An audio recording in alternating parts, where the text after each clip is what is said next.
was brought to you by Bhushan Jewellers. Bhushan jewellers, अनमोल रिश्तों के लिए। जो है पूरे इलाके में बर्फबारी भी शुरू हुई है और इसके साथ में एक कांग्रेस की जब गठबंधन सरकार केंद्र में थी, डॉक्टर मनमोहन सिंह जी देश के प्रधानमंत्री थे, श्रीमती सोनिया गांधी उस समय यूपीए गठबंधन की जो चेयरपर्सन थी, उस समय एक ऐतिहासिक जो है कानून देश के अंदर बना था, जिस कानून का नाम जो है वन अधिकार अधिनियम 2006 रखा गया था, जिसके तहत करोड़ों जो हमारे मूल निवासी थे, जनजाति लोग थे या अन्य परंपरागत जो समुदाय थे, जो वन भूमि पर सदियों से निर्वाह कर रहे थे, उनको जो है मालिकाना हक देने का कानून बना था। वो वाकई में जो कमियां थी या जो ऑब्जेक्शंस थे, उसको हटाने की जिम्मेवारी किसकी थी? उसकी जिम्मेवारी जो है वर्तमान सरकार के जो कमेटियां बनी हुई है, वर्तमान सरकार के जो अधिकारी है, उनकी जिम्मेवारी थी। और अगर ये अपने काम में 4 साल से अगर ये लोग सोए रहे तो सबसे बड़ी लापरवाही इनकी थी। और हमने विपक्ष में रहते हुए हमने कड़े संघर्ष करके आज सरकार के घुटने टिकाए हैं और एफआरए के जो लंबित मामले थे उस पर उनको फैसला लेने का मजबूर कर दिया है। और इसमें ये भी मैंने पूछा था, इसके लिए सरकार क्या कर रही है? सरकार के पास जनजाति विभाग से, केंद्र की जनजाति विभाग से लोगों को ट्रेनिंग देने के लिए, अधिकारियों को ट्रेनिंग देने के लिए पैसा पड़ा हुआ है और इस पैसे का जो है सदुपयोग नहीं किया जा रहा है। ग्राम सभाओं को ट्रेनिंग नहीं दी जा रही है कि एफआरए में किस तरह से जो है आप अपने जो है क्लेम दावे फाइल कर सकते हैं, कैसे आपको जो है इसका जो फायदा मिल सकता है, उसके बारे में सरकार जो है कुछ भी नहीं कर रही है, जबकि पैसा पड़ा हुआ है। अभी पिछले बार पूरे 5 साल होने जा रहा है बीजेपी का, जो जनजाति क्षेत्रों के हितैषी अगर होते हैं तो 5 सालों में जनजाति सलाहकार परिषद का सिर्फ एक बैठक हुआ आज तक के रिकॉर्ड में। आप पिछला रिकॉर्ड निकालिए, जब से जनजाति सलाहकार परिषद का गठन हिमाचल प्रदेश में पिछले 30-40 सालों में हुआ है, ये पहला अवसर है, जबकि पूरे 5 साल का समय बीजेपी का निकल रहा है। जयराम ठाकुर केवल एक मीटिंग जो है जनजाति सलाहकार परिषद का कराया, वो भी अनंत में कराया, और वो भी उसका भी जो है नोटिफिकेशन कब हुआ? हर समय जो है जब सरकार बदलती है उसी साल में जो है नोटिफिकेशन होता है जनजाति सलाहकार परिषद का। पर भाजपा के राज में 2020 के जनवरी में जाकर जो है इसका जो है नोटिफिकेशन हुआ। वो भी हमने संघर्ष किया, कांग्रेस पार्टी ने संघर्ष किया, हमने विधानसभा के अंदर संघर्ष किया, तब जाके मजबूर में जो है जनजाति सलाहकार परिषद का नोटिफिकेशन हुआ। और जनजाति सलाहकार परिषद में कैसे कैसे मेंबर लगाए? जो लाभ पे पद पे बैठे हुए हैं उनको जो है गैर सरकारी सदस्य लगाया। लोकतंत्र की हत्या की गई।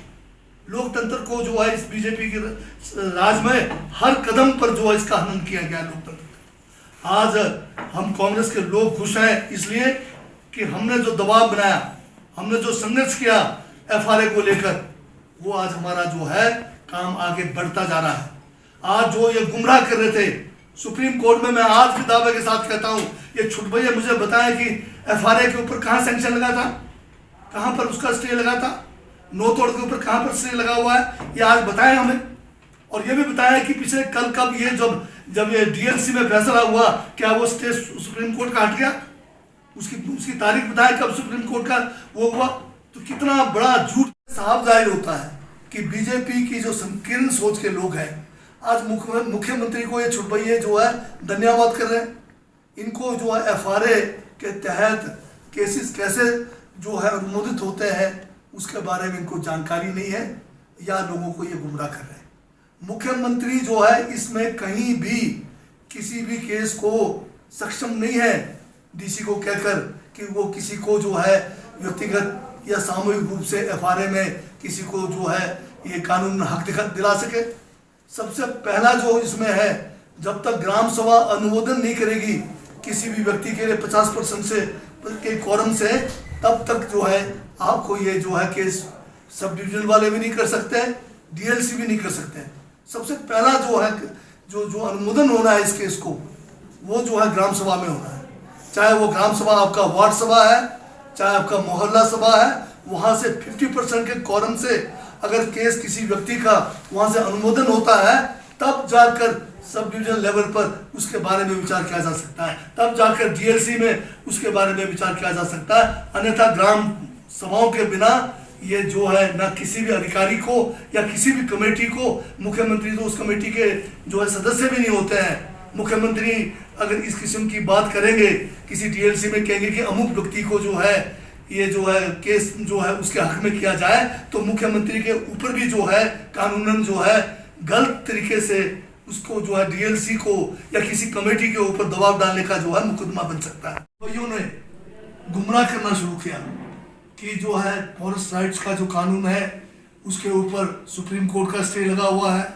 नोतोड़ के कानून के बारे में जो नोतोड़ हमने जो है एक नियम जो एक इसमें अड़चन थी उसको दूर किया, एफसीए को हटाया, नोतोड़ मिलना शुरू हुआ, पट्टे मिलने शुरू हुए। परंतु बीजेपी के सरकार आने के बाद लोगों को गुमराह किया जाता है कि इस पे भी स्टे लगा हुआ है, जबकि हकीकत यह है कि 2018 में एक व्यक्ति को बीजेपी के राज में नोतोड़ मिला। अगर सुप्रीम कोर्ट में स्टे था तो इसको कैसे नोतोड़ मिला? और सुप्रीम कोर्ट में एफसीए के ऊपर या एफआरए के ऊपर कोई अगर स्टे था तो आज जो है वो स्टे कब हटाया गया? क्या बीजेपी के छुटभइये बताएंगे?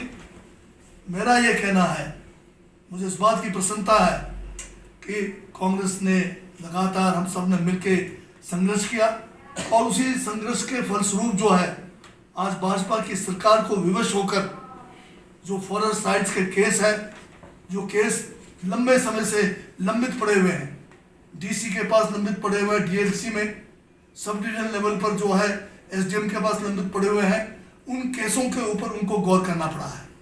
और पिछले कल 5 केस केवल मात्र जो है जिसपे डीएलसी ने जो है फैसला लिया है, बाकी 380 केस जो पूरे ब्लॉक के अंदर सब डिवीजन लेवल पर लंबित पड़े हैं, उसके ऊपर कोई भी अभी तक जो है कार्रवाई शुरू नहीं की गई है।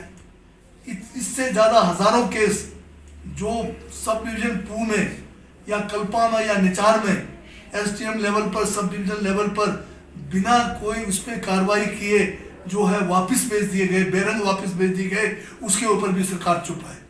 और इन सभी मामलों को लेकर अभी हाल में हिमाचल विधानसभा का जो शीतकालीन सत्र हमारा जो है धर्मशाला में लगा, वहाँ पर एक मैंने जो है तारांकित प्रश्न किया था जो 14 दिसंबर को लगा था। उसमें मैंने ये पूछा था कि पिछले 3 सालों से जिला किन्नौर में जो विभिन्न हमारे उपमंडल है पू, निचार और कल्पा में कितने केस लंबित हैं। तो जवाब मिला कि 360 केस जो है व्यक्तिगत पू सब डिवीजन में लंबित हैं, 5 केस सामूहिक जो है पू सब डिवीजन में लंबित है और कल्पा और निचार में 0 दिखाया गया।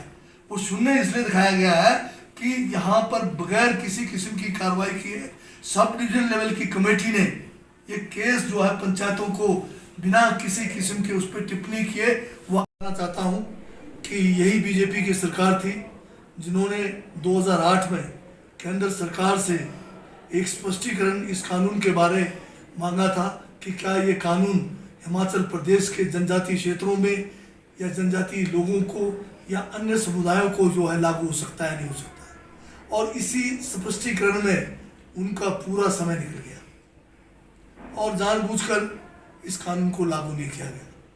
बाद में जब कांग्रेस की सरकार आई, दोबारा से इस कानून को हिमाचल प्रदेश में लागू करने के लिए निर्णय लिए गए।